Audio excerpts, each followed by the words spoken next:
आज का टॉपिक है मार्केट लगातार गिरता जा रहा है, हमारा पोर्टफोलियो जीरो तो नहीं हो जाएगा। अभी जो भी मार्केट है ना, किस तरह से चलता है, कोई भी वर्ल्ड का मार्केट हो, जब तक ऑल एसेट प्राइवेट ना हो जाए, अभी बचा हुआ है, भारत का सब कुछ नहीं हुआ है, जब तक प्राइवेट नहीं होता है तब तक मार्केट इस तरह से चलता रहेगा, बढ़ता रहेगा बढ़ता रहेगा। तो भारत में अभी भरपूर संपदा है, इतना ज़्यादा है कि अभी टाइम लगेगा सारा कुछ प्राइवेट होने में। अब जापान का स्थिति देखते हैं, वहाँ सब कुछ एक एक तिनका प्राइवेट हो गया है, तो वहाँ का शेयर मार्केट ज़्यादा नहीं चल रहा है। अब जितना माल छापना है कंपनी को छाप रहा है, क्योंकि कंपनी तो है, शेयर का प्राइस कहीं जाए ऊपर नीचे कहीं भी, उससे कोई फर्क नहीं पड़ता है, लोग तो सामान खरीद रहे हैं ना, कंपनीज खरीद रहे हैं, तो ये स्थिर हो गया है। इसका डिटेल में वीडियो आप मेरे चैनल पे जापान रिलेटेड वीडियो है, उसको आप देखिएगा तो आ जाएगा। अभी यहाँ पे मेन टॉपिक है कि पोर्टफोलियो जीरो तो नहीं हो जाएगा। जीरो होने के लिए गहराई से एक बात समझना है कि मान लेते हैं कि आपने एसबीआई स्मॉल कैप में पैसा लगाया, तो लगभग 63-64 कंपनी में आपका पैसा इस तरह से 1 लाख रुपया एसबीआई स्मॉल कैप में लगाया, तो 0.32 0.35 इस तरह से परसेंटेज वाइज आपका सारे कंपनी में पैसा लग गया। आपके पैसे को डूबने के लिए इन सारे कंपनी को एक साथ 0-0 होना पड़ेगा, तब जाके आपका सारा पैसा डूबेगा। 60-65 कंपनी डूबे तब आपका पैसा 1 लाख रुपए खत्म होगा, या जो एसआईपी चल रहा है पूरा खत्म होने के लिए, तो जीरो होना मुश्किल है। अब मैं अपने पोर्टफोलियो का अगर बात करूं, यहाँ पे मेरा अभी प्रेजेंट वैल्यू 1,17,00,000 दिखा रहा है, और यदि मेरा होल्डिंग देखते हैं पूरे पोर्टफोलियो का 1,17,00,000 कहाँ कहाँ है। परसिस्टेंट सिस्टम लिमिटेड में आईटी सॉफ्टवेयर में 2,14,000 इन्वेस्टेड है, फोर्टिस हेल्थ केयर में 1,84। हमारे पैसे को डूबने के लिए ये सारा खत्म हो जाए 1,17,00,000, तो इतने कंपनी को डूबना पड़ेगा एक साथ, जो पॉसिबल नहीं है।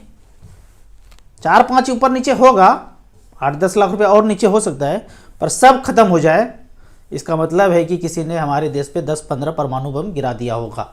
ये टोटल ऐसा रो कितना है, टोटल ऐसा पेज जो है 6 है, और एक पेज में 100 कंपनी है, लगभग 400-500 कंपनी खत्म होगा, तब जाके हमारा पैसा खत्म होगा। तो इतना डाइवर्सिफिकेशन है। अगर यही पैसा मेरा बैंक में हो, 1 करोड़ रुपया, एक बैंक गया खत्म, वो कितना अंदर डाइवर्सिफाइड है ये आपको पता नहीं है। बैंक में पारदर्शिता नहीं है। यहाँ पे 500-600 कंपनी में पैसा डाइवर्सिफाइड है, सब खत्म होने के लिए सबको खत्म होना पड़ेगा, तो ये काफ़ी मुश्किल है कि आपका पैसा जीरो हो जाए। अब कुछ यहाँ पे कमेंट्स को लेते हैं। कमेंट से पहले एक क्वेश्चन हमारे लाइफ में आया। हमारे गाँव के गुरु जी हैं, वो एक्सपायर किए, 50,000 रुपये उन्होंने इन्वेस्ट करके रखे थे, वहीं गाँव में कभी रखे थे, तब हम म्यूचुअल फंड के बारे में इतना जानते भी नहीं थे। 50,000 रुपये इन्वेस्ट किया, और लगभग आज का वैल्यू 3 लाख रुपया है। यूटीआई में और बिरला में टोटल पैसा इन्वेस्टेड है।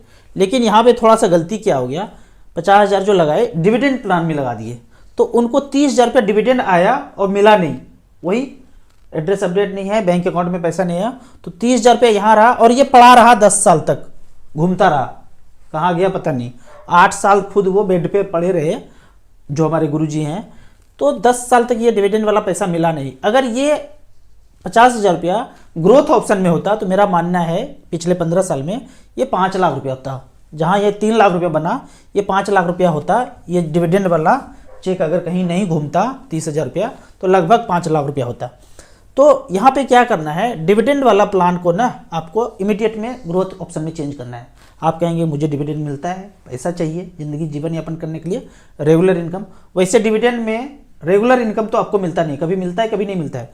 इससे बेहतर उपाय है, अगर आपका 5 लाख 10 लाख रुपया हो गया है, वहाँ से आप 7, 8, 9, 10% के रेट से रेगुलर इनकम के लिए HWP कर लीजिए। अगर 10 लाख है, 6,000, 7,000, 8,000 अपने आवश्यकता अनुसार HWP कर लेंगे, और डिविडेंड ऑप्शन को बिल्कुल ही हटा देंगे। आगे मैं आपको एक यहाँ पे इन्वर्टेड कॉमा में छोटा सा कहानी बताने जा रहा हूँ। एक राजा 400-500 साल पहले, जिनके देश में सिर्फ क्वाइन चलता था सोने का, एक दिन बोला सोने में लेन देन करने में आपको दिक्कत होता है, चलो हम पर्ची दे देते हैं।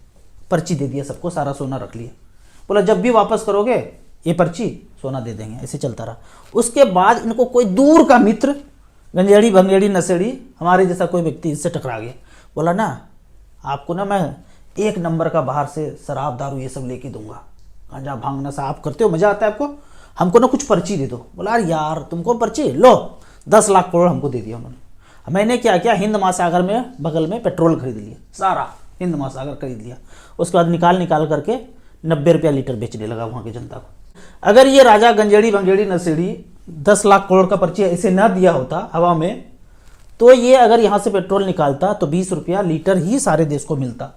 पर इस राजा ने ऐसे ही पर्ची दे दिया, हाईवे के लिए भी ऐसे पर्ची दे दिया, सबको टोल लगता जा रहा है। वहाँ का बात कर रहा हूँ, अपना भारत देश तो बहुत अच्छा है। एयरपोर्ट बेचने के लिए ऐसे ही पर्ची दे दिया किसी को, जग्गा बिल्ला को। फिर नदी बिक रहा है अभी, ऐसे 10,000 करोड़ 20,000 करोड़ का पर्ची दे रहा है। रेलवे बेचने का वहाँ पे तैयारी चल रहा है, वहाँ किम जोंग वाला देश में, नॉर्थ कोरिया में। स्कूल बेच दिया, हॉस्पिटल बेच दिया, धीरे धीरे करके सब कुछ बिक जाएगा। उसके बाद मार्केट ऐसे ऐसे चलेगा। अभी तो बढ़ता हुआ नजर आ रहा है ना, जब सब कुछ बिक जाएगा तिनका तिनका, तब मार्केट ऐसे हो जाएगा। तब आपका पैसा 1 करोड़ हो कि 10 रुपया हो, कोई फर्क नहीं पड़ता है, बस नंबर देखते रहिए। आपको इसी तरह म्यूचुअल फंड के बारे में और कुछ जानना है, इन्वेस्टमेंट के बारे में जानना है, तो इस नंबर पर मुझे व्हाट्सअप कर सकते हैं। आपको याद दिला दूं, मैं एक MP registered mutual fund distributor हूं। आप इसी तरह से कमेंट सेक्शन में क्वेश्चन पूछते रहिए। वीडियो अच्छा लगता है तो लाइक एंड शेयर जरूर करें। Thank you so much.